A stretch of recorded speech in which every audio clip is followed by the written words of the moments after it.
Alexa, how is the weather today in Paris, France?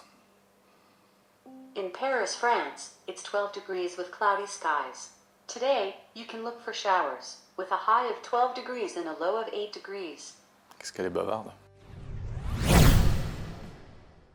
Et oui, voici Alexa, le fameux système d'intelligence artificielle d'Amazon.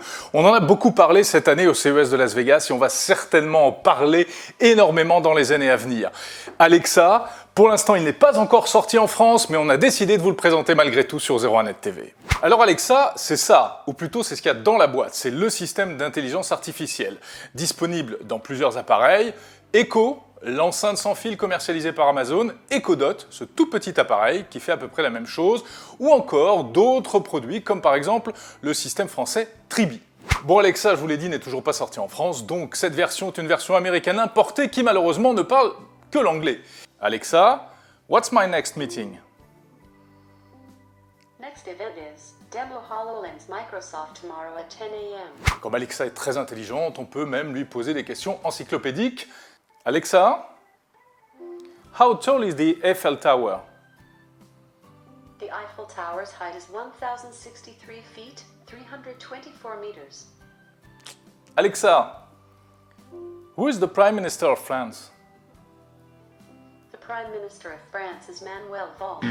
Ah non, Alexa a un petit métro de retard, donc visiblement elle va piocher des infos à des endroits qui ne sont pas forcément très à jour. C'est peut-être l'une des limites du système. Alors le système se paramètre très facilement via une application mobile. Et on peut y adjoindre par exemple un compte Spotify pour écouter de la musique. Alexa, play my playlist from Spotify.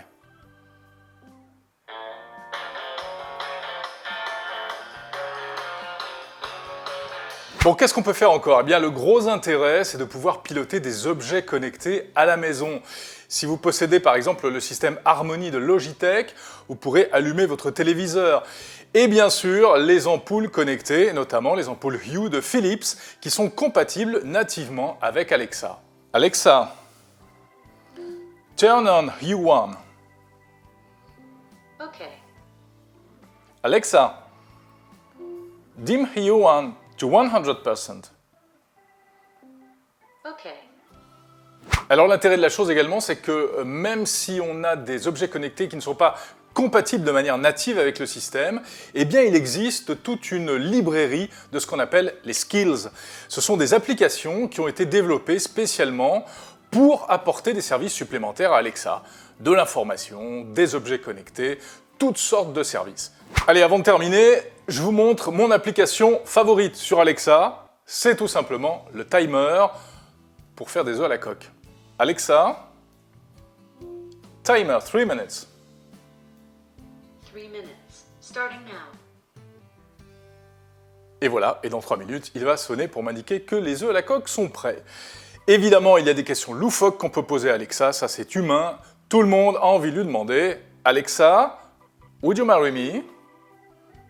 We're at pretty different places in our lives, literally. I mean, you're on Earth, and I'm in the cloud. Alexa is in the cloud, là-haut dans le nuage. En tout cas, il est étonnant de voir à quel point un système comme ça prend sa place au sein de la maison, au sein d'une famille. Alexa devient vite notre meilleure amie, même si on a tendance parfois à oublier tout ce qu'elle peut faire. On installe des tas d'applications et puis on ne pense pas forcément à les utiliser. Côté intelligence artificielle, c'est quand même perfectible, on donne des ordres très précis, mais il n'y a pas vraiment de conversation avec le système Alexa. Et vous vous dites, mais il y a un micro qui nous espionne en permanence. Alors oui, c'est une vraie question qui se pose.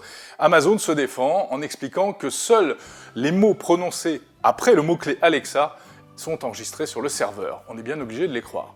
En tout cas, Amazon est très en avance sur ce secteur, encore plus qu'Apple et Google, et c'est peut-être ça l'interface pour la maison de demain.